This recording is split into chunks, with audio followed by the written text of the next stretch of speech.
భారంగా ఆరోగ్య భరోసా. ఏటా పెరుగుతున్న బీమా పాలసీల ప్రీమియం 5 సంవత్సరాల్లో దాదాపు 30% పెరిగినాయట. ఆధునిక జీవితంలో ఆరోగ్యం అత్యంత విలువైన సంపద. దీన్ని కాపాడుకోవడానికి అందరూ ప్రయత్నిస్తూనే ఉంటారు. అనుకోని అనారోగ్యం, ప్రమాదం, తీవ్ర వ్యాధులు ఎప్పుడు ఎవరిని బాధిస్తాయో చెప్పలేం. ఇలాంటి సందర్భాల్లో ఆసుపత్రి ఖర్చుల నుంచి ఆదుకునేవే ఆరోగ్య బీమా పాలసీలు, ఇన్సూరెన్స్ పాలసీలు, హెల్త్ ఇన్సూరెన్స్. ఆసుపత్రి భారీ బిల్లులు చూసినప్పుడు ఈ బీమా ప్రాముఖ్యత ఏమిటన్నది అర్థమవుతుంది. కానీ ఆరోగ్య బీమా ప్రీమియం సామాన్యుడికి అందనంత ఖరీదైనదిగా మారడం ఇప్పుడు ఆందోళన కలిగిస్తోంది. దేశంలో వైద్య ద్రవ్యోల్బణం ఏటా 14 నుంచి 15% ఉంటుంది. దీంతో వైద్య చికిత్స భారమవుతోంది. మారుతున్న చికిత్సా విధానాలు వైద్యాన్ని ఖరీదుగా మారుస్తున్నాయి. దీంతో ఆరోగ్య బీమా క్లెయిమ్ల మొత్తం పెరుగుతోంది. దంపతులు 2 పిల్లలున్న కుటుంబానికి, 2 వైఫ్ అండ్ హస్బెండ్ 2 పిల్లలుంటే 2019తో పోలిస్తే ఇప్పుడు ప్రీమియం రేట్లు ఎట్లా పెరిగినాయి? పాలసీ 10 లక్షల పాలసీ అనుకుంటే 2019లో 35 ఏళ్ళకి ఏంది ఇది కుటుంబ పెద్ద వయసు 35 ఇయర్స్ ఉందనుకో 20,500 అయింది. 2019లో 20,500 ఉండే. ఒకవేళ ఆయన ఏజ్ 40,000 ఉందనుకో, 40 ఏళ్ళు ఉందనుకో 23,650 ఉండే పర్ ఇయర్.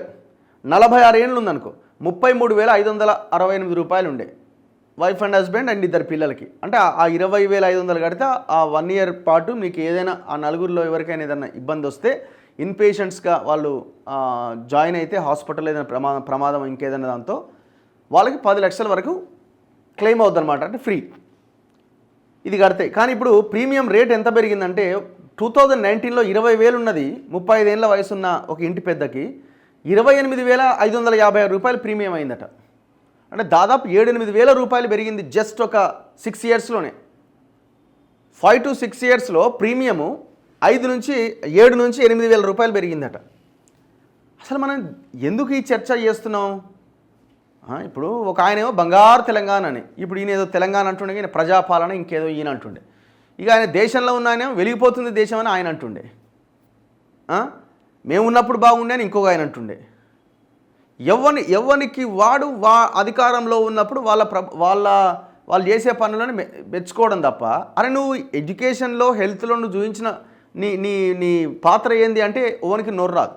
ఎవడు అని ఎందుకు అంటున్నామంటే మరి ఏం గవర్నమెంట్స్ ఇవన్నీ చెత్త గవర్నమెంట్స్. ఒక్కడైనా ప్రభుత్వ విద్య, ప్రభుత్వ వైద్యం అందించాలి అన్న ఒక ఆలోచన ఎవడన్నా చేస్తున్నాడా? ప్రజల్లో కూడా ఆలోచన లేదు. మనకి ఇది రాకపోయి అది రాకపోయి, నువ్వు అది ఇవ్వకపోతే ఇది ఇవ్వకపోతే అని మనం అనడం తప్ప, మన విద్య ఏది, మనకు వైద్యం ఏది, ఈ 2 అందిస్తే మనకి ఇంకేం అవసరం లేదు అనే ఆలోచనకు మనం రాగలుగుతున్నాం. అట్లా కూడా వస్తలేము.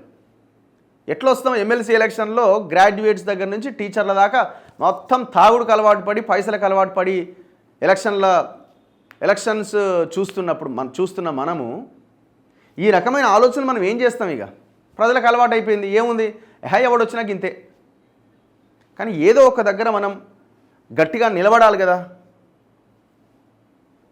చూడండి, ఎందుకు ఈ బీమా పాలసీలు కట్టాలా? ప్రభుత్వ వైద్యం ఎందుకు అందుబాటులోకి ఇప్పుడు ఈ సంవత్సరానికి 25,000 రూపాయలు కట్టే సామాన్యుడు ఉన్నాడా? ఈ బీమా ఇది ఎవరు కడతారు? కొంత ఉద్యోగ రీత్యా లేకపోతే బిజినెస్లో ఇంకేదైనా చేసుకునే వాళ్ళు అది కట్టగలుగుతారు. కామన్ ఎంప్లాయ్, ఒక సామాన్యుడు ఈ 25,000 రూపాయల ప్రీమియం కట్టడానికి అవకాశం ఉంటుందా? ఈ నేపథ్యంలో పాలసీల ప్రీమియం పెంచడమే మార్గంగా బీమా కంపెనీలు భావిస్తున్నాయట. ఫలితంగా బీమా తీసుకోవాలి అనుకున్న సామాన్యులకు ప్రీమియం ఆర్థికంగా భారమవుతోంది. ఎందుకు పెరుగుతుంది? పెరిగిన ఆరోగ్య సంరక్షణ ఖర్చులట, COVID-19 పరిణామాల ప్రభావమట, నాణ్యమైన వైద్యమట. ఇక వాడు ప్రైవేట్ హాస్పిటల్ పోయి ఆ కార్డు ఇచ్చినామనుక 10 లక్షల ఆ ప్రీమియం అది క్లెయిమ్ చేయమని, ఇక వాడు మొత్తం ఊడ్చవతల వాడేస్తాడు. ఆ 50,000 ట్రీట్మెంట్ అయిందనుకో 2 లక్షలు చేస్తాడు దాన్ని. ఇన్సూరెన్స్ ఉందంటే కథమే. ఇక మనకి పండగ రాసుడు చేసుడే టెస్ట్లు. ఇక మనం కూడా ఏముంది, చెయ్యి, క్లెయిమ్ ఉంది కదా, చెయ్యి, మన పైసలు అయితే పోతలేవు కదా. కానీ ఇట్లా ఎవరు బాగుపడుతున్నారు? నాకు తెలుసా బీమా కంపెనీలు బాగుపడుతున్నాయో తెలియదు, కానీ ప్రైవేట్ హాస్పిటల్లో అయితే బాగుపడుతున్నాడు.